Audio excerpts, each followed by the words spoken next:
A Category 4 hurricane was tearing up the East Coast when he kicked his wife out of the car to get his mistress to the hospital. 30 minutes later, he returned, only to be paralyzed by a terrifying sight. In the heart of the storm, a ruthless husband had abandoned his wife on the highway, desperate to reach his mistress as she went into labor. He left her for dead in the unforgiving night, but when he circled back, the scene that awaited him would be seared into his memory for the rest of his life. The soft-spoken woman he once knew had been reborn, returning cold, proud, and armed with a truth that would plunge him and his lover into a lifelong nightmare. The night fell silently over the exclusive estates of Greenwich, Connecticut, the only sound a fierce wind whistling through the grand oak trees lining the driveway. Inside a vast, modern kitchen, Eleanor Vance leaned over, carefully spooning an amber-colored glaze onto a perfectly seared filet mignon. The rich aroma of butter and herbs mingled with the scent of garlic mashed potatoes and roasted asparagus warming in the oven. These were all of Michael's favorites. She glanced at the elegant European-style clock on the wall. The hour hand pointed directly to 9. It had been 3 hours since his usual workday ended. The lavish meal, long since prepared, had grown cool, mirroring the slow chill of her waiting. Eleanor sighed, untying her beige apron and sinking onto the plush living room sofa, her eyes gazing emptily into the dark, rain-lashed yard. 3 years of marriage, and dinners for one had become the norm. Over the past year, Michael's arrivals had grown more erratic, his phone calls more secretive. The familiar, comforting scent of cedarwood he once wore had been replaced by something else. It was the lingering fragrance of women's perfume, a different one each day, sweet, cloying, and utterly foreign. The sound of the key in the lock was a sharp, cold click. Eleanor startled, rising quickly, her legs slightly numb from sitting for so long. Michael Hayes stepped inside, his tall frame carrying the chill of the storm with him. His designer suit was uncharacteristically wrinkled, and a sweet, floral scent she didn't recognize clung to the air. It certainly wasn't hers. "You're home," she said softly, trying to mask the exhaustion in her voice. "Have you eaten? I can heat up dinner for you." Michael loosened his tie, tossing his leather briefcase carelessly onto a chair. He didn't look at her, his reply clipped. "No need. I'll eat what's here." He sat at the dining table like a king taking his throne, and Eleanor, like a dutiful servant, quietly served him, placing the steak and sides on his plate. She sat opposite him, watching him eat. He took a bite of the steak, chewed a few times, and frowned slightly. "It's a bit overdone," he commented, his tone as casual as if discussing the weather. "I had steak at a friend's place last week. She's a much better cook. It was perfectly medium rare, so tender. You should learn from her." Eleanor's hand, holding her fork, froze mid-air. An invisible weight pressed down on her chest, making it hard to breathe. A friend. She. He spoke the words so casually, as if they were harmless. She remembered a time he'd sworn her cooking was the best in the world. She lowered her head, hiding the trembling of her lips. "Okay, I'll be more careful next time." A suffocating silence descended again, more terrifying than any argument. It was a dull knife, sawing slowly at her heart, a persistent, agonizing pain. Just then, Michael's phone, lying on the table, lit up with an incoming text. She saw a gentle smile flicker across his usually stern face, a smile she hadn't seen directed at her in a very long time. He picked up the phone and walked out onto the covered patio, closing the glass door behind him, separating their two worlds. Though she couldn't hear the words clearly, she could sense the tenderness in his voice through the glass. "Yeah, I'm home. Have you eaten? Are you tired? Don't overthink things. Get some sleep.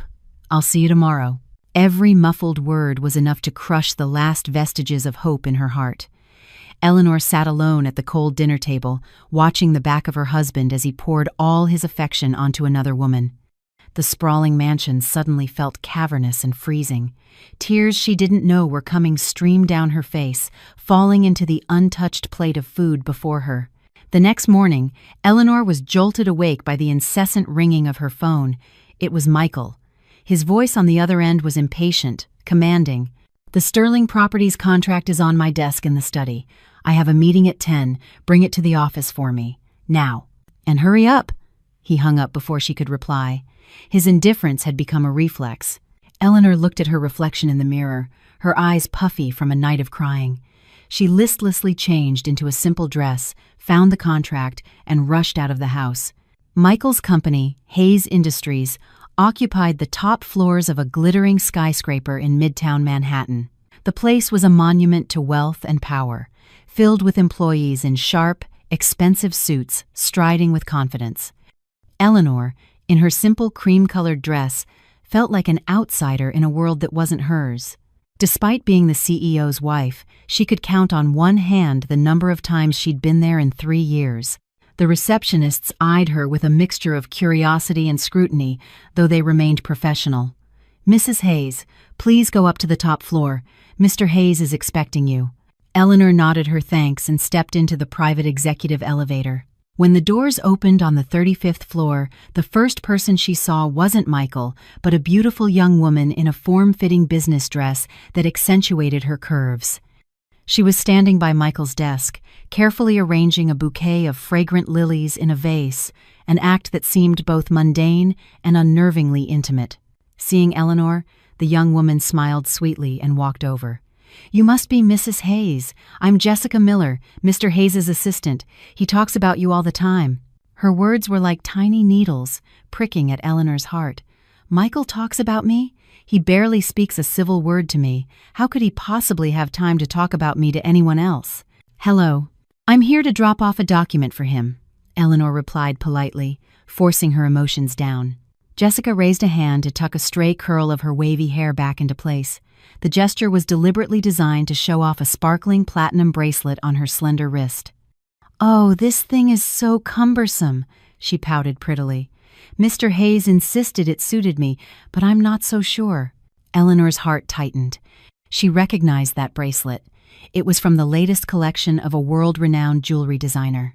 Last month, for their wedding anniversary, she had admired a necklace from the same collection, but Michael had dismissed it as too extravagant and frivolous. Yet here was an even more expensive bracelet on the wrist of his assistant. Noticing the color drain from Eleanor's face, Jessica smirked inwardly while putting on a show of enthusiasm. "Please, have a seat. Mr. Hayes is in a meeting, but it should be over soon. Let me get you a cup of coffee." Before Eleanor could refuse, she had already hurried into a small break room. A moment later, she emerged with a steaming mug. As she handed it to Eleanor, her wrist trembled, and the entire cup of hot coffee spilled onto Eleanor's hand and her cream-colored dress. "Ah!" Eleanor cried out softly in pain as her hand immediately turned red. "Oh, I'm so sorry. I'm so sorry, Mrs. Hayes. I'm so clumsy." Jessica apologized profusely, though a glint of triumph flashed in her eyes. Just then, the conference room door opened. Michael emerged with several business partners, his eyes immediately falling on the scene. His wife wincing in pain, her dress stained with coffee, and his assistant looking pale and distraught. His face darkened instantly. Without asking for an explanation, he barked at Eleanor. "What are you doing? Jessica was just trying to be nice. If you didn't want it, you could have just said no. Why would you do that to her?" His voice was laced with anger and disappointment, as if she had committed a heinous crime. He rushed to Jessica's side, asking her with concern, completely ignoring his wife's reddened, burning hand. "Are you okay? Did you get burned?" The humiliation washed over Eleanor, leaving her speechless. Any words of defense died in her throat. In front of his partners, in front of his staff, he had stripped her of all dignity. He turned back to her, his eyes as cold as ice, his voice a low, contemptuous hiss. "Look at yourself. You come to my office dressed like that and cause a scene. Go home. Don't embarrass me further." With that, he turned and gently comforted Jessica, who was now leaning against him, looking victimized. Then, he continued escorting his guests, as if Eleanor was nothing but thin air. Eleanor stood alone in the vast, cold corridor. The burn on her hand still throbbed, but it was nothing compared to the agony tearing at her heart. She silently placed the contract on the reception desk and walked away, her back straight and solitary. She didn't cry. She had already run out of tears the night before. The humiliation at the office smoldered within Eleanor all day. She returned to the cold, empty house and sat in the dark, letting the pain consume her. She didn't know how long she sat there, only that when she finally stirred, it was late, and Michael still wasn't home. He wouldn't be coming home tonight. She staggered to her feet and walked into their walk-in closet. The scent of Jessica's perfume still clung to the suit jacket he had worn. A wave of nausea rose in her throat. She wanted to throw it in the trash, to burn it to ashes, but in the end, she could only carry it numbly to the laundry room. As she checked the pockets, her fingers brushed against a piece of paper, folded into a neat square. Eleanor's heart skipped a beat. A sense of dread washed over her as her trembling hands unfolded it. It was an ultrasound report from a prestigious maternity hospital in Manhattan.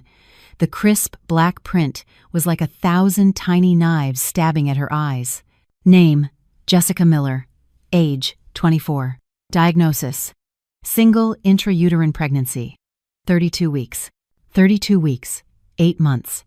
The flimsy piece of paper suddenly felt impossibly heavy. It slipped from her grasp, fluttering through the air before landing silently on the cold tile floor. She collapsed, her body devoid of all strength. 8 months. It meant that while he was still whispering sweet nothings to her, while they were still sharing intimate nights, he had already fathered a child with another woman. The deception was too cruel, too disgusting. Her vision blurred. 3 years of marriage. She had given up her status as the daughter of a prominent family, abandoned a promising career, all to be his support system. She learned to cook, to arrange flowers, to be the perfect wife in his eyes, and this blatant betrayal was her reward? She didn't know how long she sat on the frigid floor until the bedroom door swung open. Michael walked in, reeking of alcohol. He saw her on the ground, the ultrasound report beside her, and froze.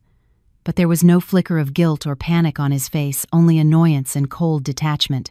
"You went through my things," he stated, his voice a low accusation. Eleanor looked up, her red-rimmed eyes fixing on him. She picked up the report, her voice shaking but each word clear. "Michael, what is this?" Michael glanced at the paper, then back at her, his expression utterly shameless. He didn't even bother to deny it. "It's exactly what you see. Jessica is pregnant. It's my child." "Why?" Eleanor felt a bitter taste rise in her throat. "Why would you do this to me?" "Why?" Michael let out a cold, cruel laugh. He walked over and sat on the edge of the bed, looking down at her with condescension. "Eleanor, take a good look at yourself.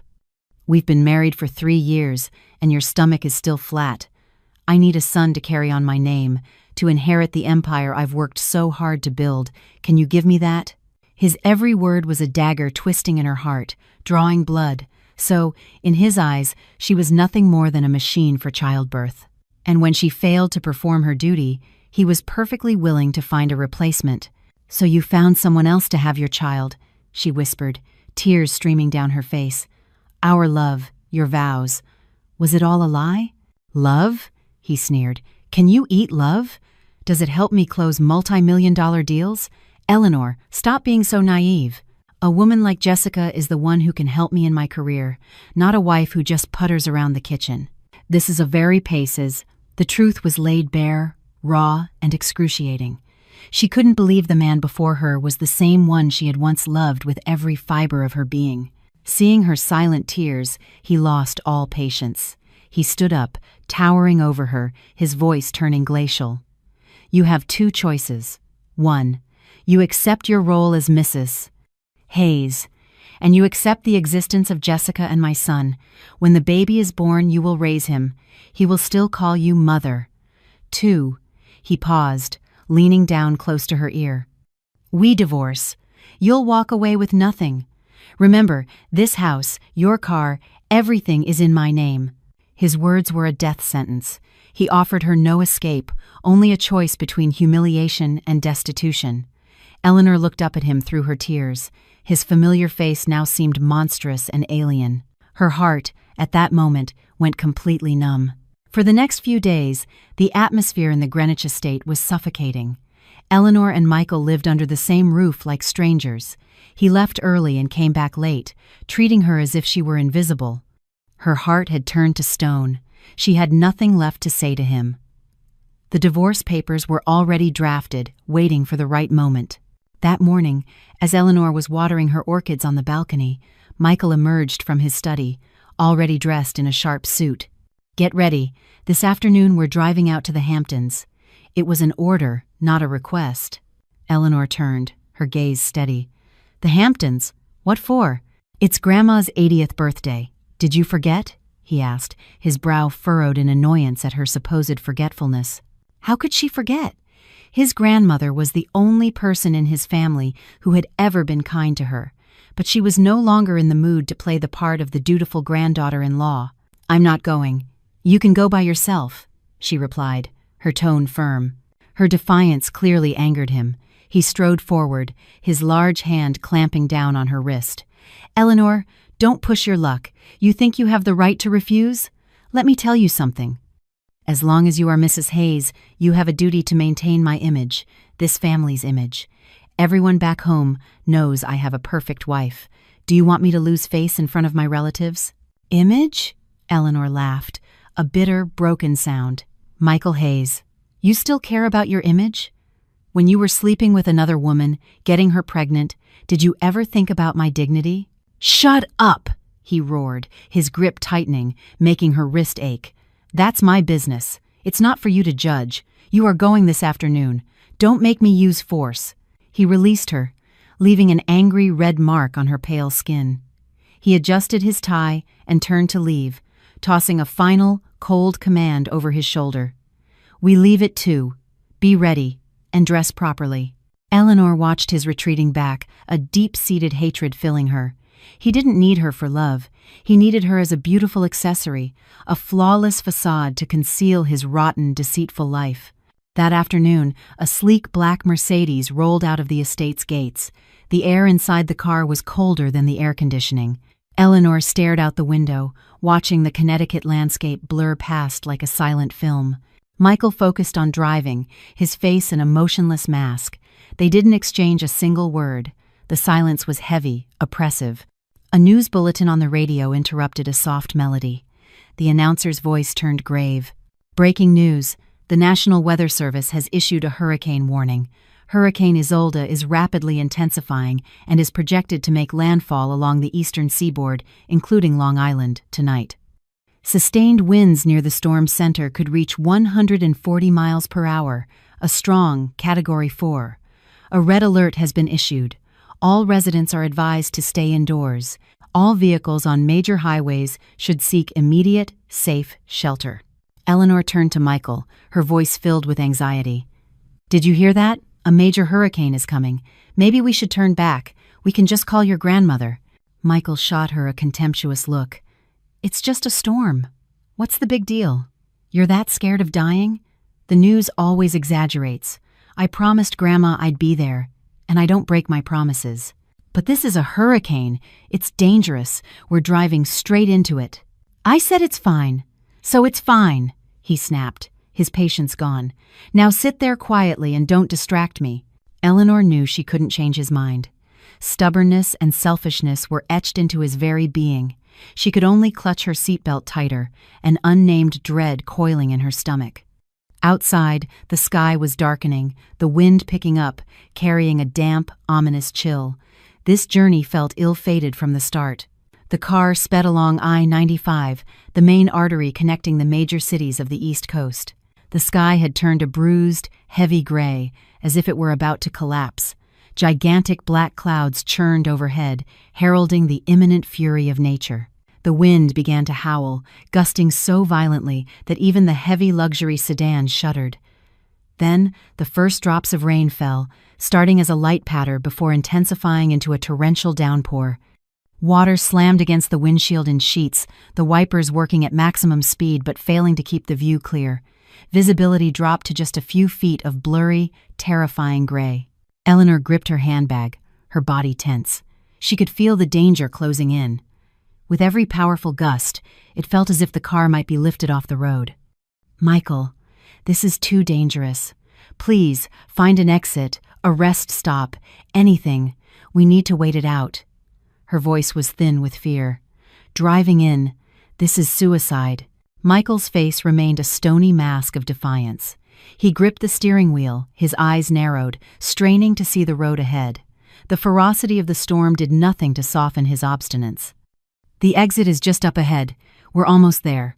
"Stop making a scene," he barked, his voice sharp with irritation.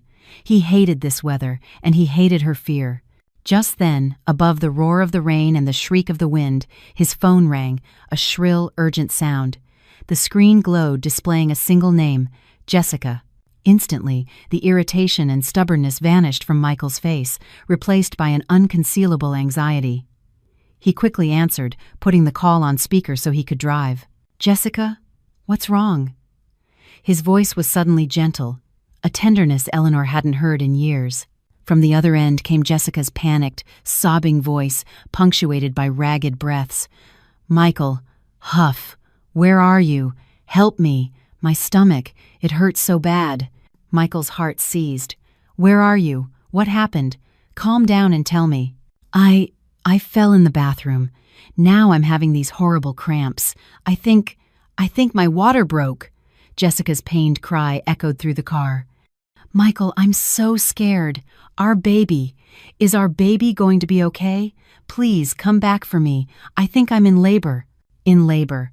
The word struck Michael like a bolt of lightning. His face went ghostly pale. His son, the son he had been waiting for, was about to be born. In that moment, everything else ceased to exist. His grandmother's party, the Category 4 hurricane, the dangers of the highway, all of it was wiped from his mind. All he could picture was Jessica in agony and his unborn son. "Don't be scared. Don't be scared. Just stay put. I'm coming back for you right now. I'm coming back," he yelled into the phone, his voice frantic. Without a moment's hesitation, without a second thought, Michael Hayes did something insane.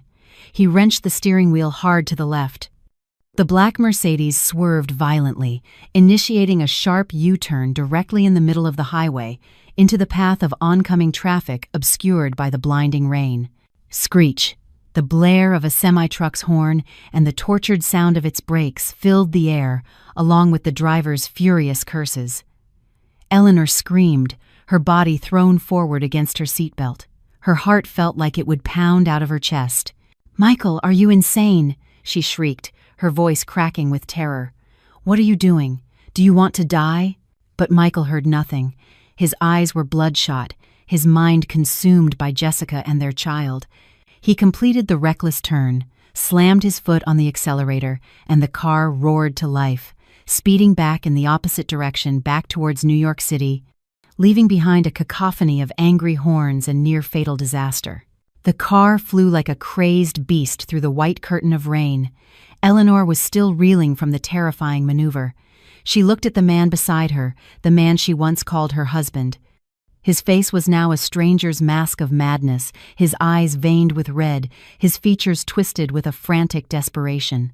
"Michael, pull over right now," Eleanor said, trying to keep her voice steady, but it trembled betrayingly. "Do you realize what you just did? You nearly caused a catastrophic accident. For her, you're willing to throw away your own life?" Her words, instead of calming him, were like gasoline on a fire. He saw her pleas as an obstacle, a nuisance. Every second that passed was another second of potential danger for his son. And she, his legal wife, was here nagging him. "Shut your mouth!" he bellowed, his voice louder than the storm outside. "What do you know? That's my son, the heir to the Hayes family. Is your life worth more than his?" His cruel words were a final, brutal stab into Eleanor's already wounded heart. She was stunned, unable to believe what she was hearing. In his eyes, her life was worth less than the unborn child of his mistress. Tears streamed from her eyes, a torrent of pain and despair. She began to plead, to beg him. "Michael, please, we can't keep going like this. The storm is too strong, the roads are slick. Think about our safety. Just pull over, and we can call an ambulance for her, can't we?" "Call an ambulance?" he sneered, his laugh dripping with contempt. "And wait for them to crawl their way over while my son is in danger? No, I have to get there myself. Now." The car continued to hurtle forward at a terrifying speed. Eleanor looked out the window, the landscape a blur. She saw a sign for a desolate stretch of highway, a section with fewer cars due to ongoing construction. A monstrous, unthinkable idea sparked in Michael's mind. He glanced at her, his eyes utterly devoid of warmth. Her presence, her words, they were all an infuriating distraction. He needed to get to the hospital faster, and perhaps her absence would help him focus. Screech. He slammed on the brakes. The car skidded on the wet pavement, coming to a halt in the emergency lane. Eleanor was thrown forward, her head narrowly missing the dashboard.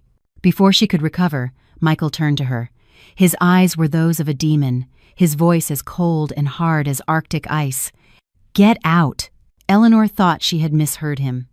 In this hurricane, on this deserted highway, he was telling her to get out of the car. "What? What did you say?" she stammered, a profound fear gripping her. "I said, get the hell out of my car," he roared this time, the cruelty in his voice undisguised. "You're a curse. I've wasted so much time because of you. Now get out." With that, he unbuckled his own seatbelt, lunged across the console, and unlatched her door.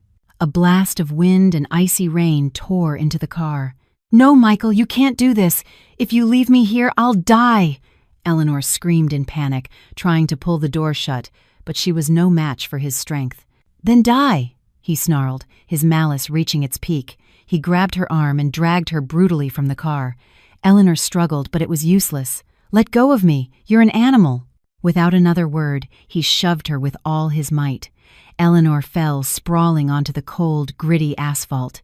Rainwater and mud soaked through her clothes instantly. The fall was painful, but the physical ache was nothing compared to the shattering of her heart. He wasn't done. He reached back into the car, grabbed her purse, and threw it out onto the road beside her, its contents scattered across the wet ground. He stood by the open door, looking down at her as a god might look upon an insect. His voice, cold and venomous, cut through the storm, etching itself into her soul. "Listen to me, Eleanor. My son's life is more important than yours."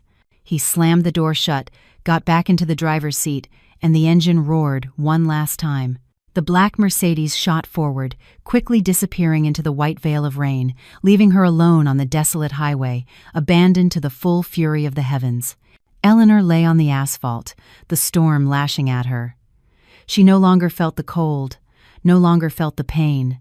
She stared in the direction the car had vanished and began to laugh.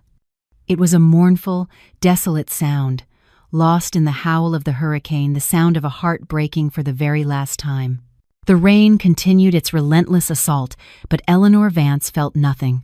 Lying on the pavement of I-95, her dress soaked and smeared with grime, the physical pain was a distant echo compared to the agony of a heart shattered beyond repair. Despair had crested and then receded, leaving in its wake a terrifying calm. The tears were gone. There were none left to cry. She laughed. The sound started as a faint tremor in her throat before erupting into a raw, desolate wail that mingled with the roar of the hurricane. It was the laugh of release, of an ending.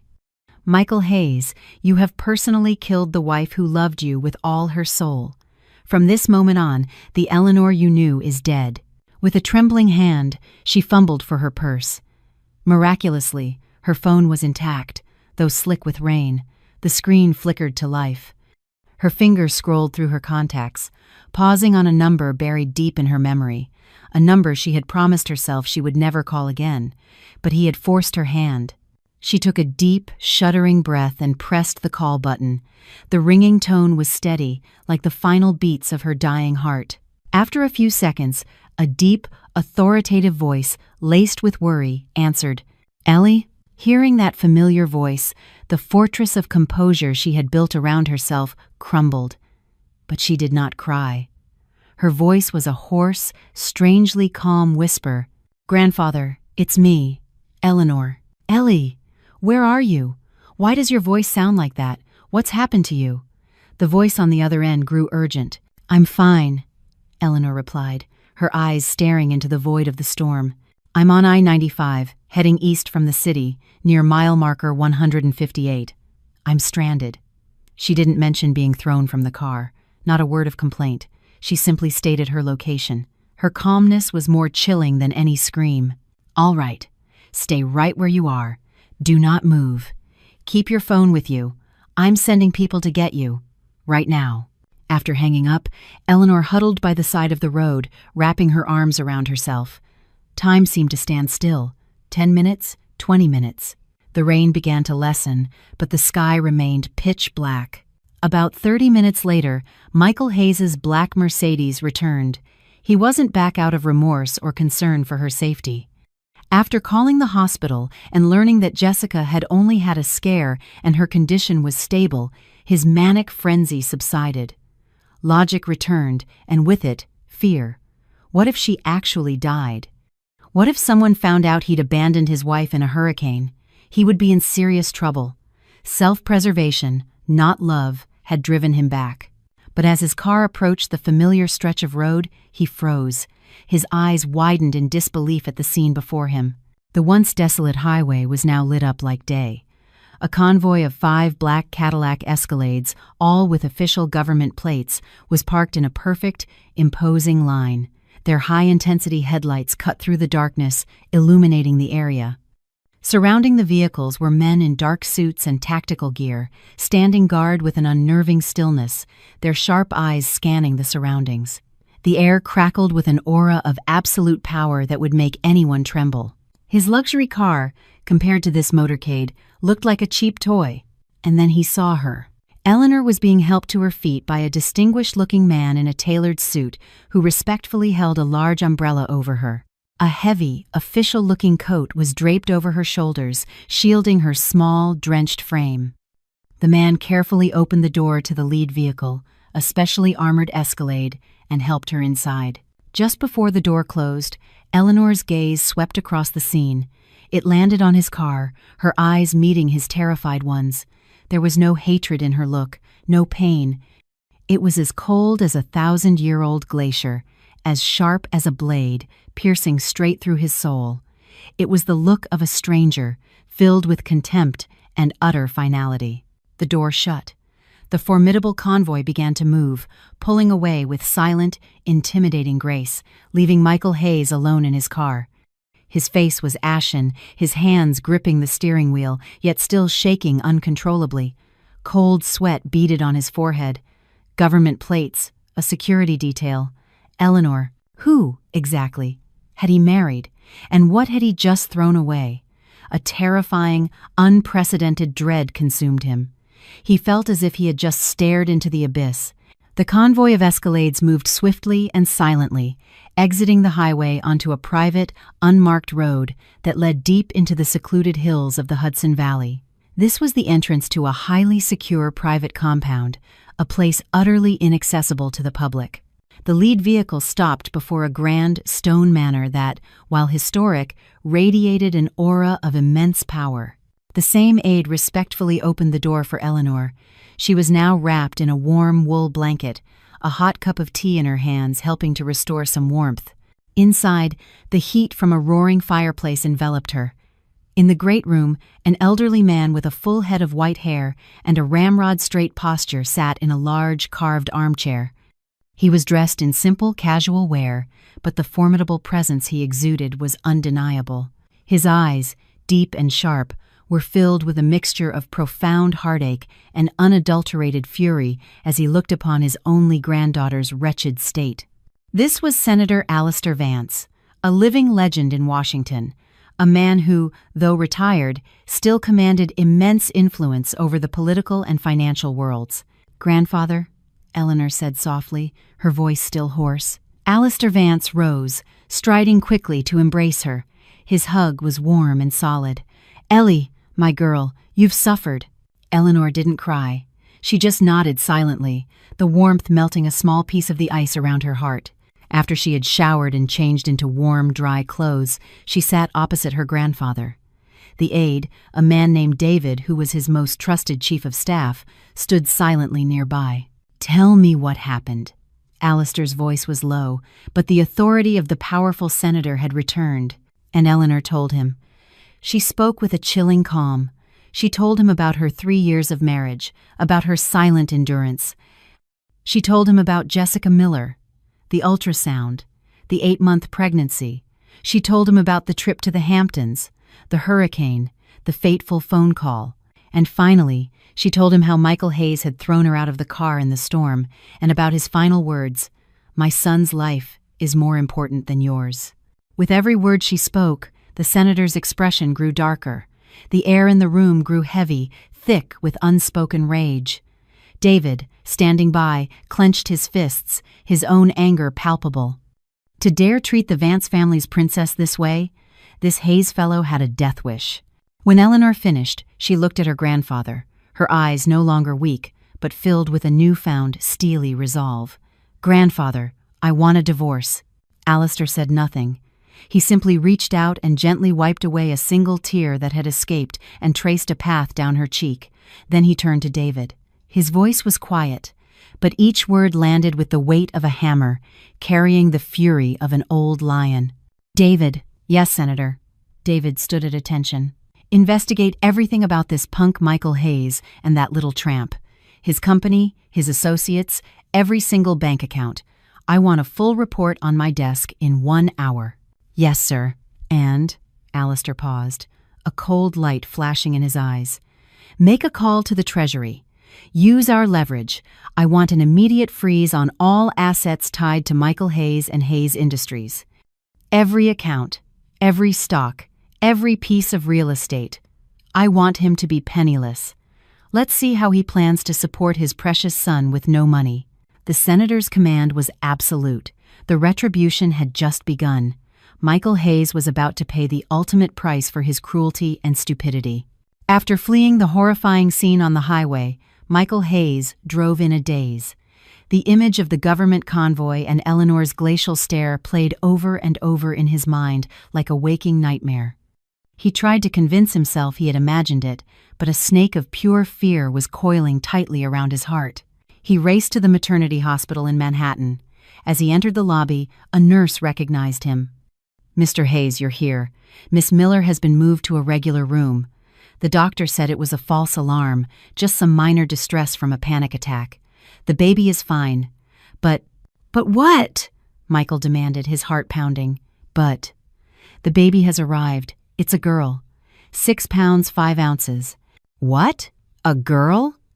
Michael was stunned, feeling as though a bucket of ice water had been thrown in his face. A girl? Not a son? Jessica had multiple ultrasounds. The doctors had always said it was most likely a boy. A wave of bitter disappointment washed over him, extinguishing the last of his anxiety. He had defied a hurricane, thrown his wife away, all for a male heir. And the result was a daughter. The feeling of being duped filled him with rage. He stormed into the hospital room. Jessica was lying in bed, looking exhausted but still trying to appear weak and pitiful. "Michael, you came," she whimpered. "I was so scared." But Michael was in no mood to comfort her. "Why is it a girl?" he asked coldly. Jessica's face stiffened. I don't know," she stammered. "The doctors said ultrasounds can sometimes be wrong." "Wrong," he snarled. "You lied to me." "Explans." As they argued, Michael's phone rang. It was his CFO. He answered impatiently. "Mr. Hayes, it's a disaster. All of the company's accounts and your personal accounts, they've all been frozen. The bank just said it was a directive from the highest levels. They won't give a reason." "Frozen? Impossible," Michael shouted. "Who would have the power to do that?" He quickly opened his banking app. Sure enough, every single one of his accounts was flagged. Transactions suspended. An icy chill shot down his spine. He remembered the convoy, the government plates. This couldn't be a coincidence. He frantically dialed Eleanor's number, but it went straight to voicemail. He called again and again, dozens of times. Nothing. She wasn't picking up, or she had blocked him. Terror began to consume him. What was Eleanor's background? How could she command a government security detail? How could she have the power to freeze his entire fortune in an instant? He searched his memory. For 3 years, she had been a gentle, unassuming wife.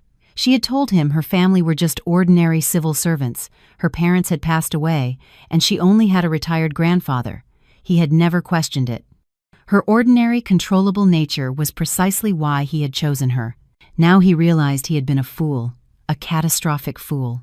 That retired grandfather, how ordinary could he be? Michael collapsed into a chair, drenched in a cold sweat. He felt like a tiny ant facing a colossal, unmovable mountain. He had, with his own hands, thrown away the most powerful asset of his life and foolishly made an enemy of a force beyond his wildest imagination.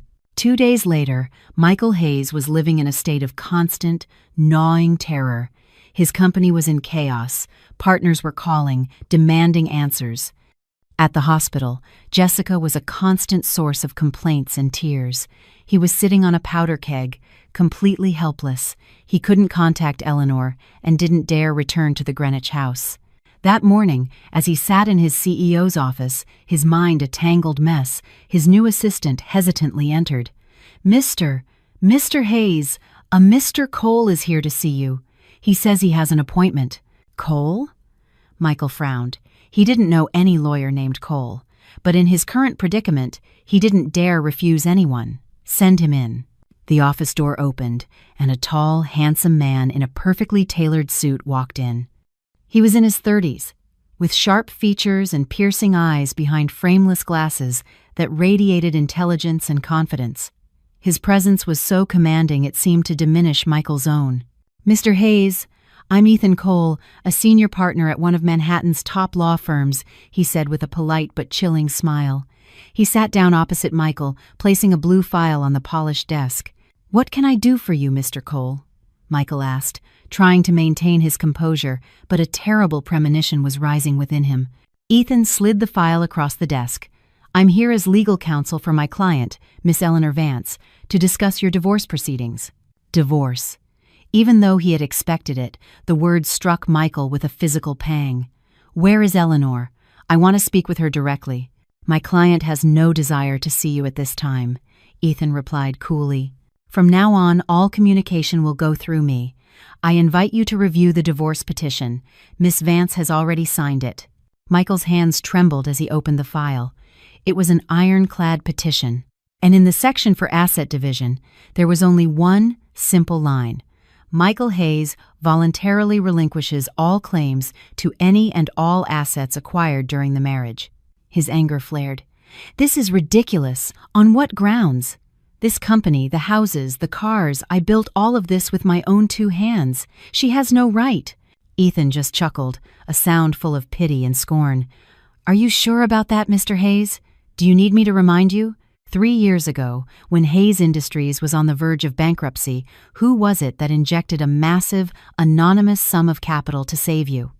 That investment, with interest calculated at current market value, I'm afraid selling off your entire company wouldn't even be enough to repay it." Michael froze. He remembered. A mysterious influx of cash had saved him from ruin. He had always thought it was a stroke of luck, a benevolent, unknown investor. He never imagined. It was Eleanor's family.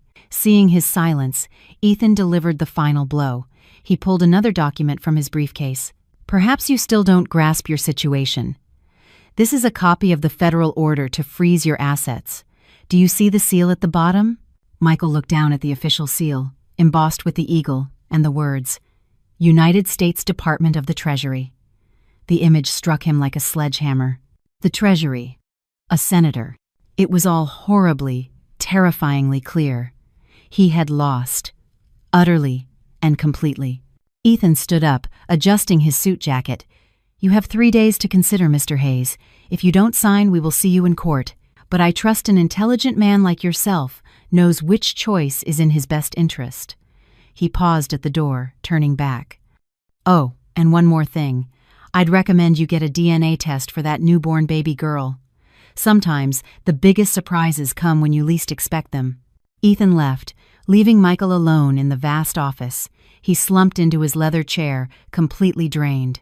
The divorce petition and the federal order lay on his desk like 2 death sentences.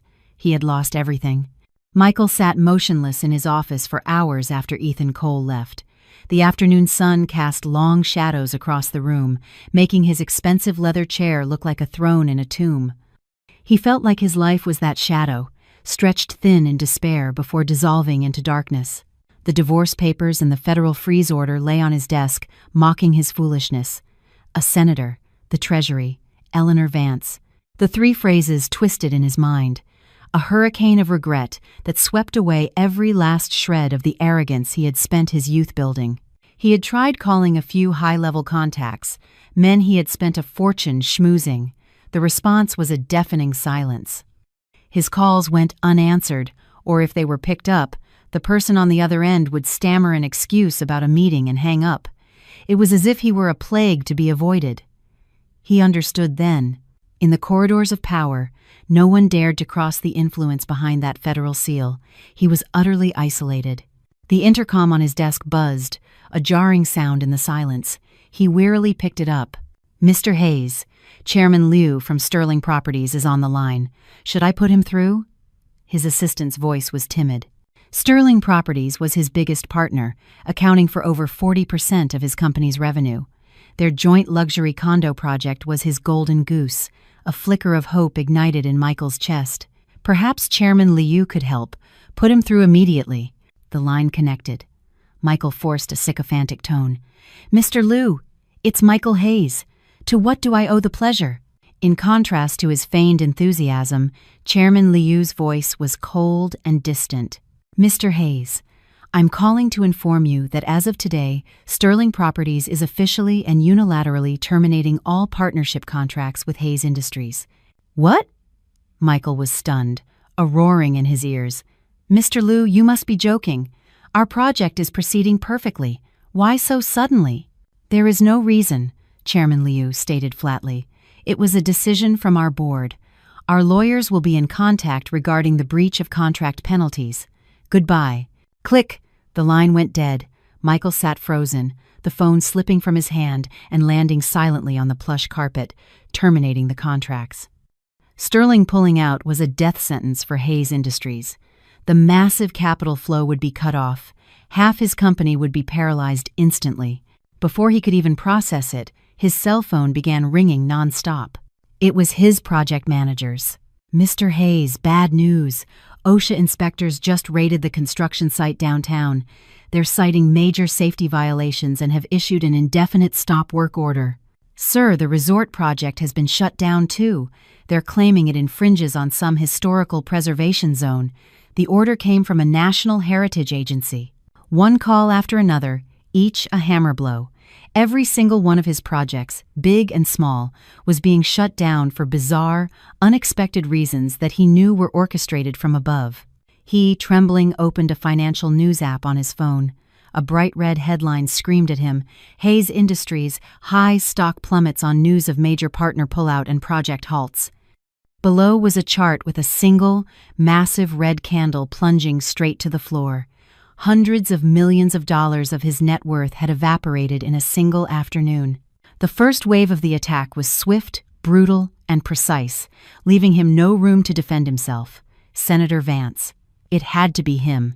The old lion was using his immense power to crush him, to annihilate the career he had sacrificed everything for.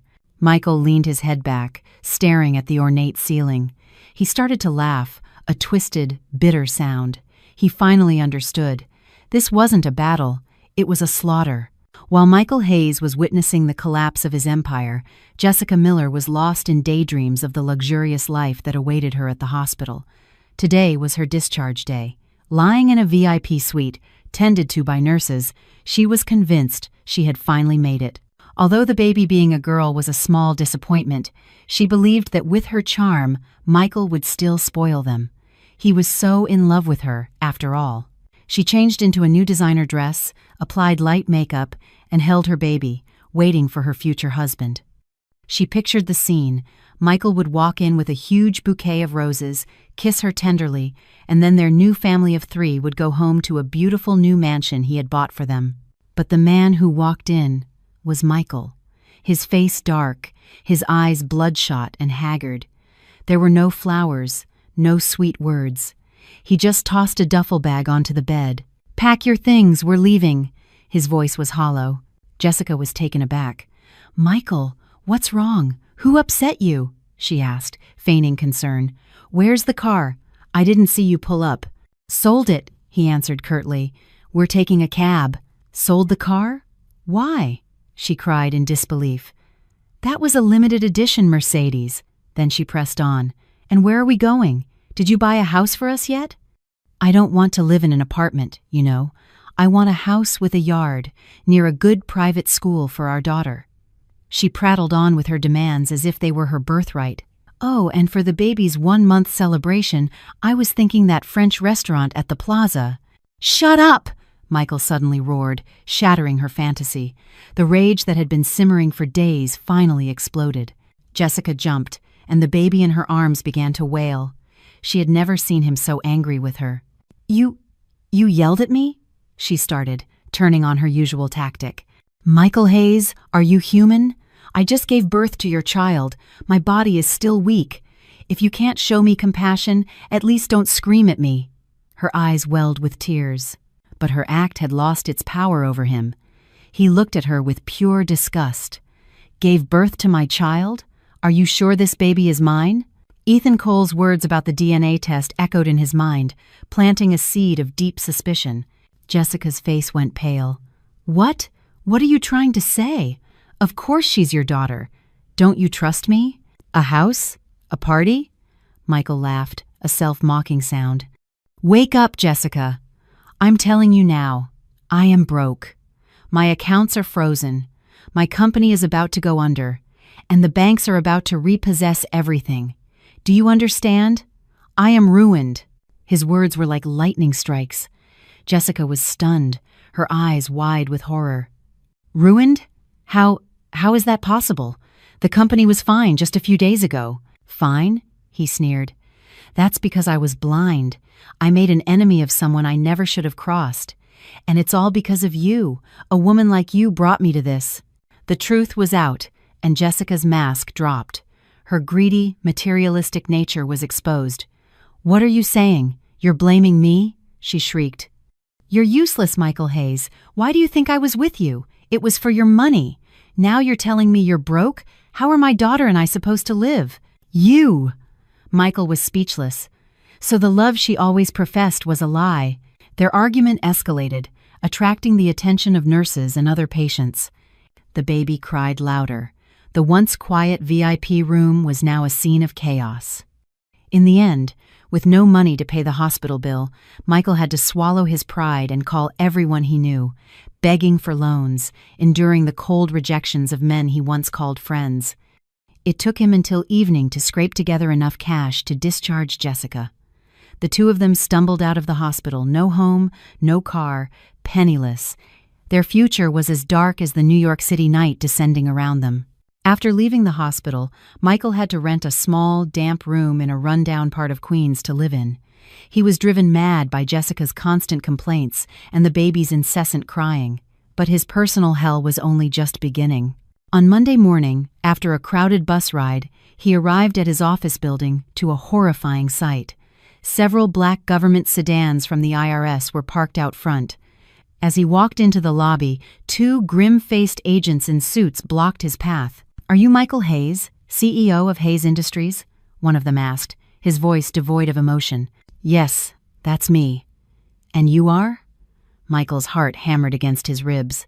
The other agent held up an official document. "We're from the Criminal Investigation Division of the IRS. Based on an anonymous tip and preliminary investigation, we have sufficient evidence to suspect Hayes Industries of large-scale, organized tax evasion, fraud, and bribery. As of today, we are launching a full-scale audit of your company. We require your full cooperation." Tax evasion, bribery, Michael's mind went blank. He had been so careful, so discreet. How could he have been exposed? Unless that powerful entity already had all the evidence. Before he could react, the team of agents swarmed the office. They went straight to the finance department, seizing all accounting records from the past 5 years. Computers were confiscated. The entire staff watched in stunned silence, their eyes darting between their beleaguered CEO and the federal agents. The aura of power Michael had carefully cultivated for years shattered in an instant. He felt a hot flush of shame, a humiliation worse than any physical blow. "Mr. Hayes, please come with us to our headquarters for questioning," an agent said, his tone leaving no room for refusal. He was led away like a criminal. The interrogation room was cold and oppressive. Michael sat on a steel chair, facing 2 seasoned investigators. A harsh fluorescent light beat down on him, exposing his panic. They didn't grill him. Instead, they calmly presented one piece of evidence after another, systematically dismantling his defenses. "Mr. Hayes, could you explain this $5 million consulting fee paid to the head of the City Planning Commission last March? We have records showing that money was later wired to his daughter's offshore account.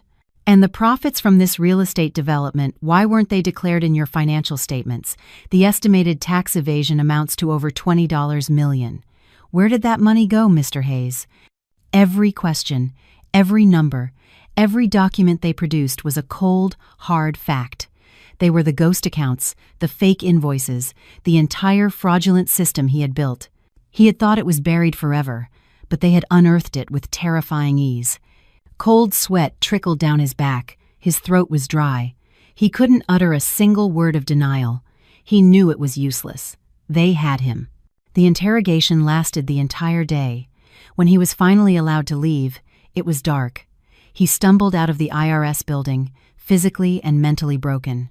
He knew he was now facing something far worse than bankruptcy: prison. In the days that followed, he was summoned repeatedly. The press got wind of the story. Headlines blared across news sites. "Hayes Empire crumbles amid massive tax scandal. CEO Michael Hayes under federal investigation for bribing officials." His career, his reputation, his fortune, everything he had ever been proud of was turning to ash. He was cornered, with no way out. While Michael was drowning in a quagmire of legal troubles and debt, in another world, a world he could no longer touch, Eleanor Vance was beginning her new life. That evening, a high-profile state charity gala was being held at a grand ballroom in the heart of the city. It was an event for the nation's most influential figures in politics, the military, and business. The flashes of cameras were relentless. Every guest who walked the red carpet was a name that could shake the foundations of the American economy. Suddenly, the entire hall fell silent. All eyes, all cameras, turned to the main entrance. A custom, armored Maybach pulled up. Ethan Cole, looking dashing in a tuxedo, stepped out. He didn't walk in, but went around to open the other door himself. A slender, pale hand emerged, followed by a graceful figure. It was Eleanor Vance. She wore a bespoke couture gown of emerald green silk, intricately embroidered with delicate silver thread. The design clung to her form, highlighting her perfect silhouette.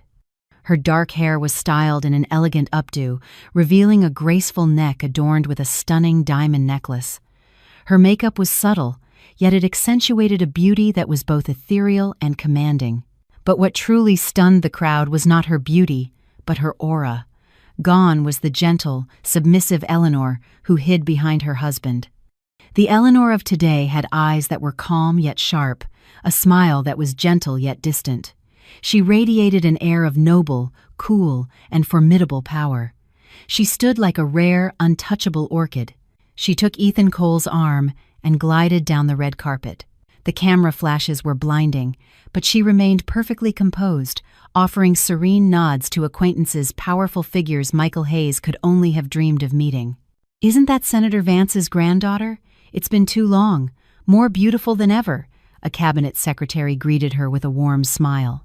"Miss Vance, I hear the biotech venture you've invested in is showing incredible results. A true prodigy," a 4-star general remarked with admiration. She simply smiled and offered modest replies. Her appearance alongside Ethan Cole, the legal eagle of New York, immediately sparked a flurry of speculation. Her resplendent image was broadcast live on a national financial news channel. In a cramped, squalid room in Queens, Michael Hayes was huddled on a sagging mattress, chugging a bottle of cheap whiskey. The old TV was tuned to that same channel. He no longer cared about the stock tickers. He just wanted to drink until he forgot his miserable reality. And then he saw her. Eleanor's image filled the screen, as beautiful as a goddess, radiating power on the arm of a distinguished man. She was smiling, a genuine smile he had never seen before. Crash! The whiskey bottle slipped from his hand and shattered on the floor. He scrambled toward the TV, his eyes wide with disbelief. That woman, that regal, princess-like woman, was that really Eleanor? The same wife he had cruelly abandoned in a hurricane? He listened to the commentator's fawning words. Granddaughter of the legendary Senator Alistair Vance, a brilliant investor in her own right, the crown jewel of the Vance family. Each word was a needle piercing his heart. He understood. He understood everything. He had thrown away a priceless diamond to pick up a worthless stone. He had single-handedly destroyed the one bridge that could have led him to the true peak of power. An all-consuming regret and terror seized him. He realized he hadn't just lost a wife, he had lost the entire world. He sank to the filthy floor, clutching his head, and let out a guttural, desperate howl. But it was too late. In the most luxurious law office in Manhattan, Ethan Cole leaned back in his leather chair, his eyes scanning the documents his assistant had just delivered. He was a man of lethal efficiency. To him, perfect revenge wasn't a loud, brutish crushing of an opponent, but a slow, intelligent stripping away of their masks, letting them fall into the abyss of their own making in the most painful and humiliating way possible. Michael Hayes was nearly finished, but the final card Jessica Miller had yet to be played. "Mr. Cole, this is the complete file on Jessica Miller you requested," the young assistant reported. Ethan nodded him away. He turned the pages, a cold smile forming on his lips. The past of this seemingly innocent young assistant was, as he suspected, far from clean. The report was exhaustive. Jessica Miller's real name was Jennifer Mullen. She grew up in a poor, rural town in Appalachia and dropped out of high school to seek her fortune in the city. She had changed her name, scrubbed her history, and reinvented herself as an educated urbanite. In her early years, she had worked as a cocktail waitress and a hostess in high-end nightclubs, where she learned to use her beauty and feigned vulnerability to ensnare wealthy men. The list of her so-called sponsors and sugar daddies was several pages long, but the most damning detail was on the final page. The investigator had uncovered that around the time Jessica would have conceived a child with Michael, she was also intimately involved with a much wealthier, married executive, a Mr. Davenport, who owned a large import-export firm. The report included several candid photos of Jessica on the arm of Mr. Davenport, entering a five-star hotel. The date stamps on the photos were irrefutable proof. Ethan closed the file. He wouldn't release this information all at once. That would be too easy. He wanted Michael to suffer the torment of suspicion, to dig for the truth himself, and to be destroyed by it. He called his assistant. "Select a few of the photos of Miss Miller with other men, blur their faces, and leak them to a few online gossip forums. Make it look like a typical messy love life exposé." "Yes, sir." "Also," Ethan continued, his voice low and calculating, "start a rumor. Hint that the newborn daughter of the Hayes Industries CEO looks nothing like him. That his mistress was seen with another tycoon. Let it spread through the business circles Michael used to frequent. I want it to get back to him, but it has to seem natural." "Understood, sir. I'll see to it immediately." Ethan hung up, turning his chair to look out at the sprawling city. The chessboard was set. Every move was under his control. "Michael Hayes, your tragedy has only just begun. You will pay for every tear Eleanor ever shed. Rumors have legs, and they travel fast, especially in a gossip-hungry high society." Within days, the whispers reached Michael Hayes exactly as Ethan had planned. He was in his cramped room when a call from an old business acquaintance came through. "Hey, Hayes, that you?" The man's voice was overly friendly, laced with schadenfreude. "Heard the company's in a bit of trouble." "I'm managing," Michael grunted. "Come on, we're friends," the man pressed, getting to the point. "Listen, I heard a nasty rumor about you. People are saying your new baby doesn't look a thing like you. They're saying your little secretary used to be with old man Davenport from the import-export business. Of course, I don't believe it. It's just jealous people talking. I just wanted to give you a heads up. You know, in case someone's trying to mess with your family. I'm sewed." Click. Michael hung up, his face ashen. Of course, I don't believe it, but he knew that where there's smoke, there's fire. Ethan Cole's words echoed in his head. "I'd recommend you get a DNA test." The seed of doubt, once planted, sprouted into a monstrous tree of suspicion, choking out all reason. He started watching Jessica more closely. He noticed that whenever he lamented his financial ruin, her eyes would flash with annoyance, not sympathy. She was irritable and evasive whenever he asked about her past. The suspicion grew into a gnawing certainty. He had to know. The next morning, he told Jessica he was taking the baby for her routine vaccinations. Jessica, busy with a face mask, just waved him off. "Go on and pick me up some of that expensive soup on your way back." Michael held the baby, scrutinizing her tiny face, searching for any resemblance to himself. There was none. She looked nothing like him, and nothing like Jessica either. A chill settled in his heart. He didn't go to the clinic. He went to a quiet park, carefully plucked a few fine hairs from the baby's head and a few of his own, sealing them in a plastic bag. Using the last of his cash, he went to a private DNA lab and requested an anonymous paternity test. The wait for the results was agonizing. A few days later, while he was asleep, Jessica went through his wallet looking for cash. She found the receipt from the DNA lab. The words paternity test were printed clearly on it. Smack! The wallet hit Michael's face, waking him up. Jessica's face was no longer soft and pitiful. It was contorted with fury. "Explain this, Michael Hayes. What is this?" she shrieked, waving the receipt. He knew he couldn't hide it anymore. He sat up, his voice cold. "It's exactly what it looks like. You don't trust me? You think she isn't your daughter?" Jessica went hysterical. "You bastard. You're a failure. Now that you're broke, you turn on me and my child? Are you even a man?" She lunged at him, scratching and hitting. The small room became a battlefield. Screams, the crash of objects, and the baby's cries filled the air. "Get off me!" he roared, shoving her away. The pretense was over. Jessica sat on the floor, weeping and cursing. "That's right, I regret it. I regret being so stupid as to follow a loser like you. I wasted my youth on you for what? This dump? A useless husband?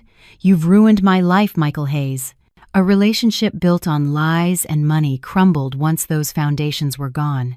Life in the room became a silent, suffocating hell.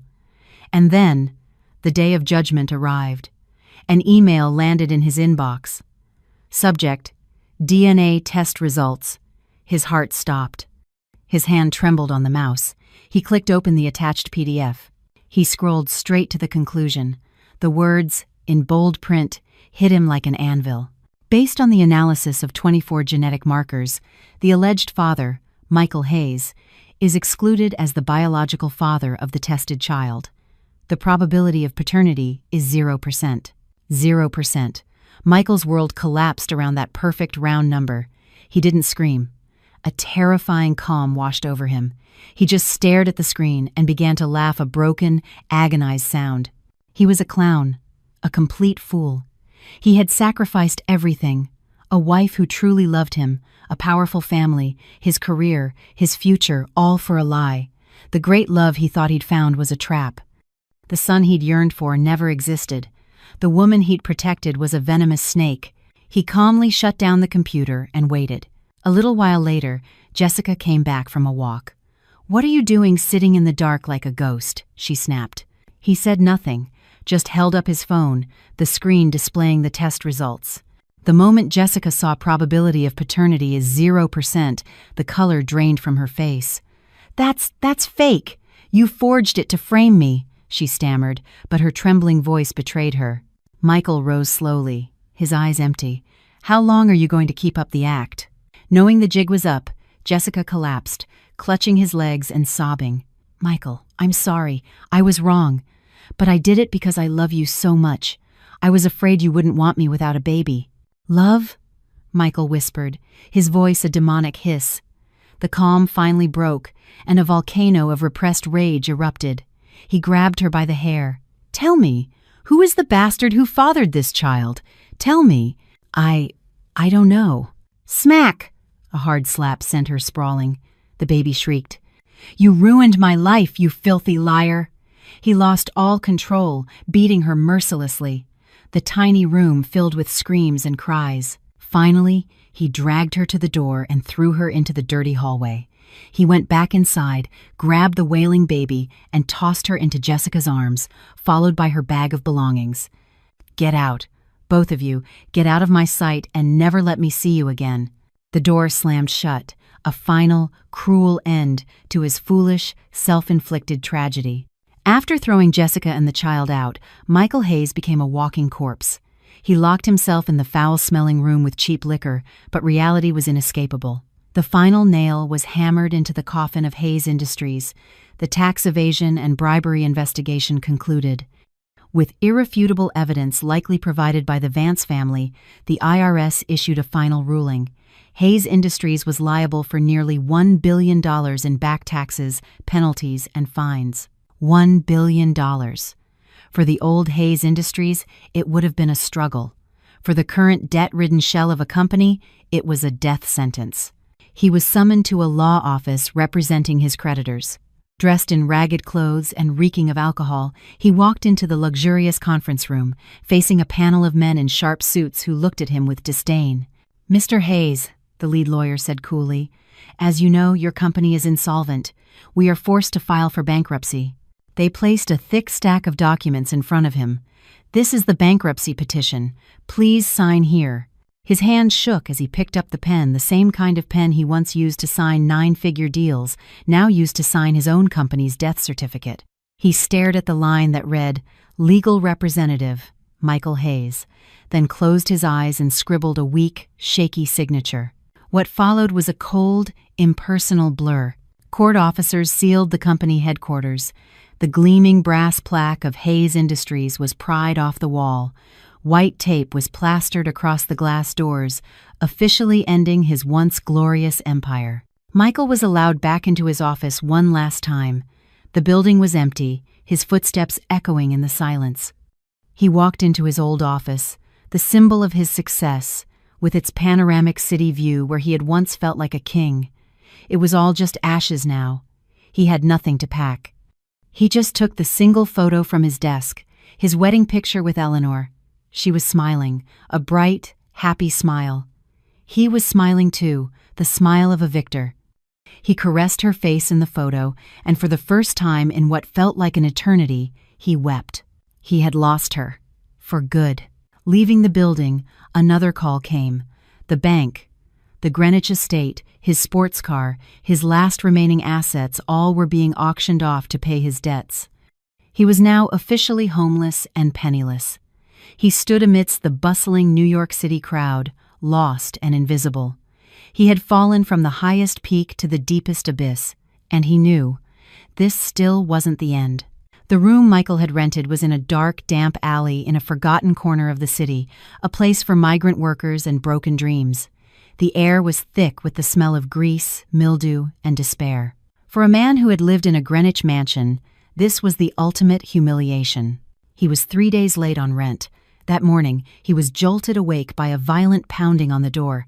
Bang! Bang! Bang! "Hayes, you deadbeat, open this door!" It was his landlady, a large, aggressive woman. He reluctantly opened it. "What's with all the noise?" he grumbled, trying to cling to a final shred of dignity. She stood with her hands on her hips. "The noise? You're 3 days late with the rent. You planning on skipping out?" I'll pay. Just give me a few more days," he lied weakly. "A few more days?" she cackled. "I heard about you. The bankrupt CEO. A real-life bum. Where are you going to get the money? You going to steal it?" Her words were like slaps to his face. He flushed with rage, but couldn't say a word. "I don't care," she declared. "No money today. You get out. I'm not running a charity for losers like you." She barged into the room and started throwing his meager belongings, a few ragged clothes, a thin blanket, out into the hallway. "Get out! Get out and don't come back!"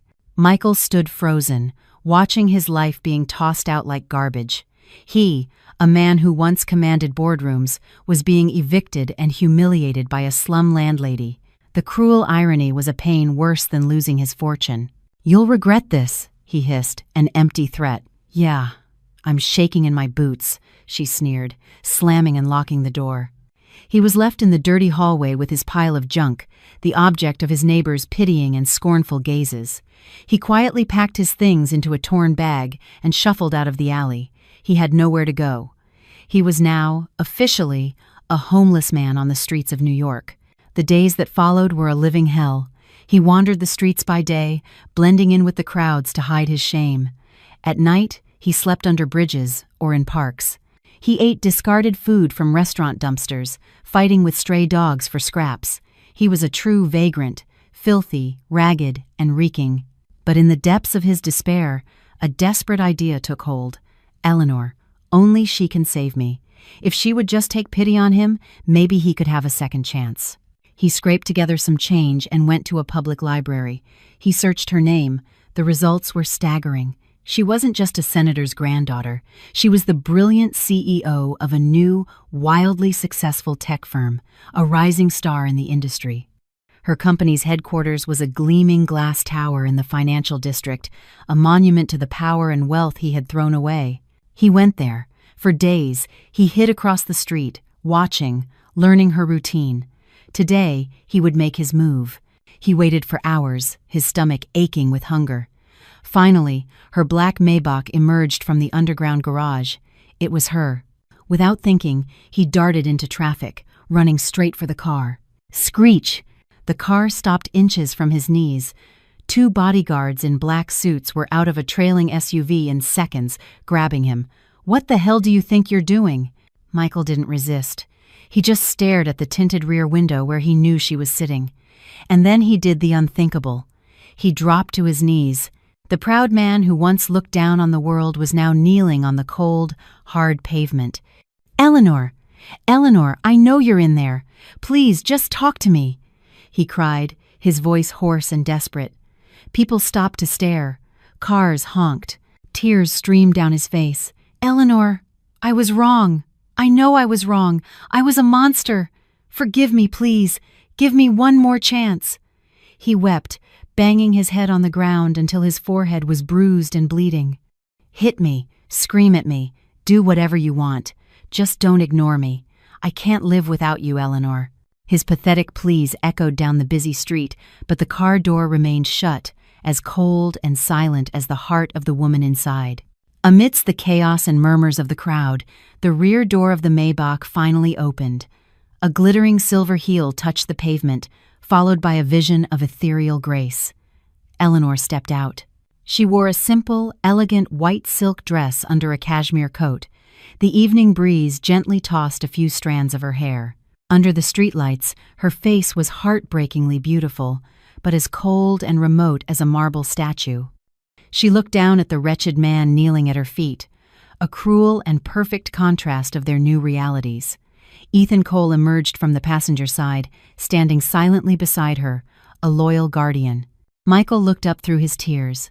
"Eleanor," he choked out, a flicker of hope in his voice. You came out to see me." A faint, mirthless smile touched Eleanor's lips. Her voice, when it came, was soft, yet it cut him to the bone, colder than the New York winter wind. "Stand up, Michael. You're dirtying the pavement." Her words contained no anger, no hatred, only pure, glacial indifference. And it was that indifference that finally killed the last spark of hope within him. He remained on his knees, shaking his head. "No, I won't get up until you forgive me." He launched into his final desperate performance. "Eleanor, I was a fool. I was deceived by that she-devil. I regret it every single day. Please, believe me one last time." Eleanor listened impassively until he had exhausted his pathetic pleas. Then she spoke. "My forgiveness." She paused, her eyes locking with his. "You are not worthy of it."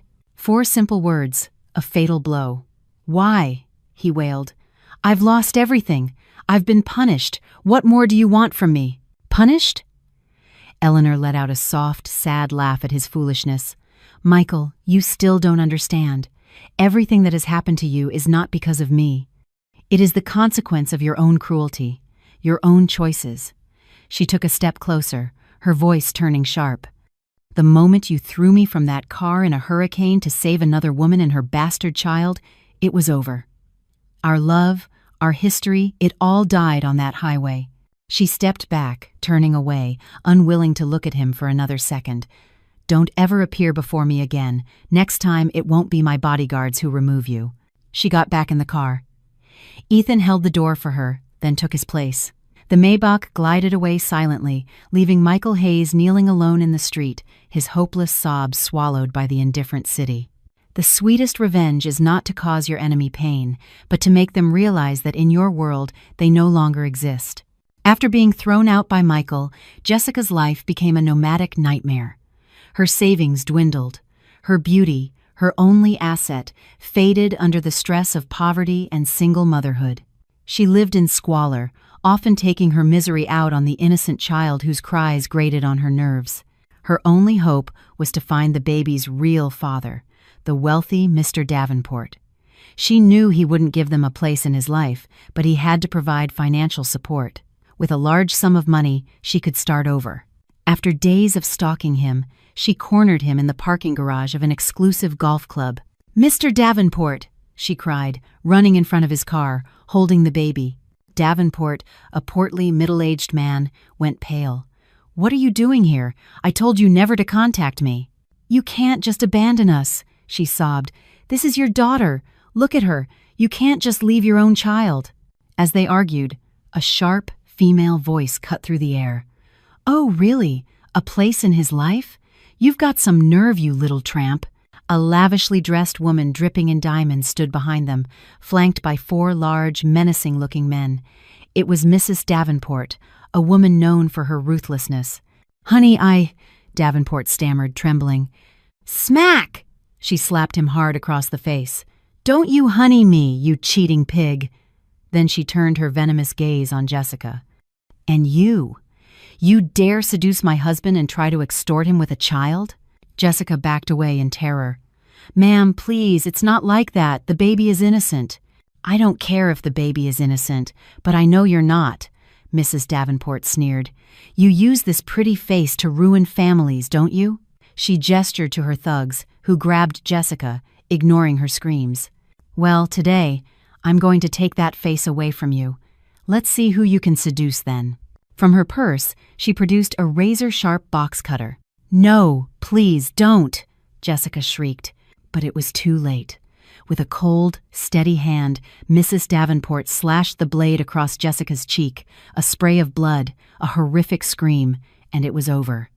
She calmly wiped the blade, tossed the wailing baby back at the collapsed Jessica, and left with her entourage, leaving Jessica writhing in a pool of her own blood. Her beauty, the weapon she had wielded her whole life, was gone forever. Her future would be one of pain, shame, and unending nightmares. Under a highway overpass, Michael Hayes shivered in a tattered coat. He was skeletal, haunted. It had been 2 days since he'd last eaten. All pride was gone, replaced by the primal need to survive.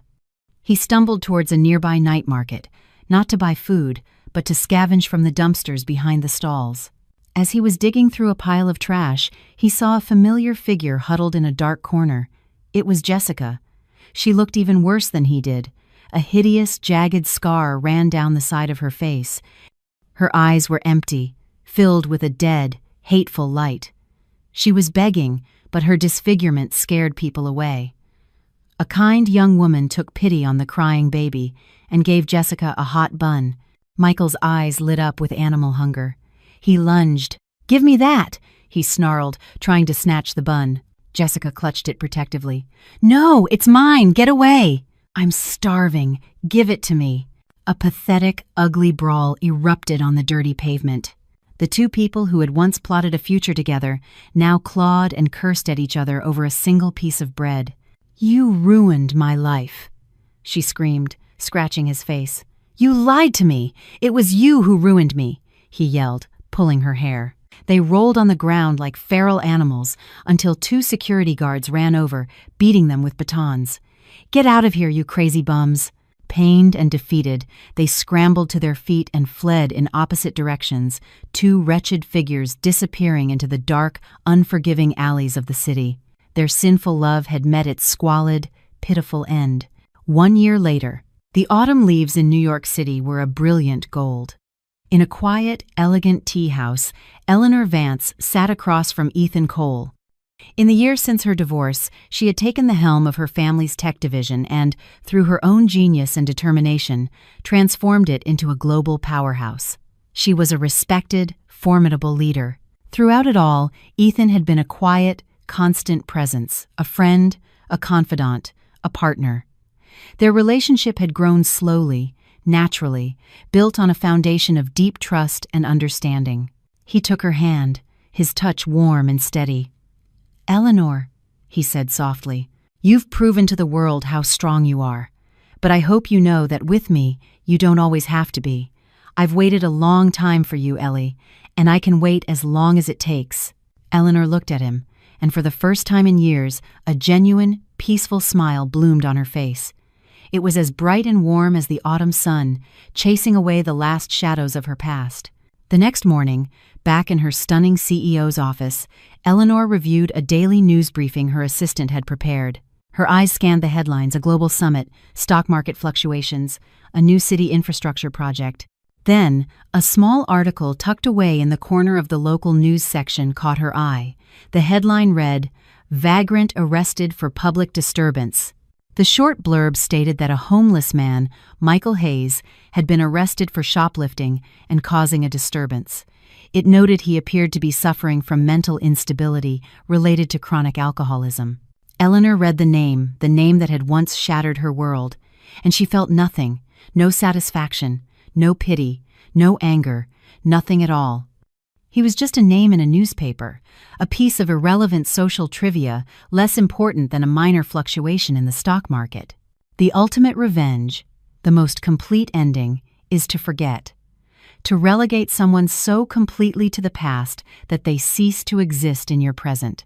Eleanor calmly turned the page, her mind already moving on to her company's strategy for the next quarter. She stood and walked to the floor-to-ceiling window, looking out as the sun set over the glittering city. An endless, bright future awaited her. The past was finally, truly over.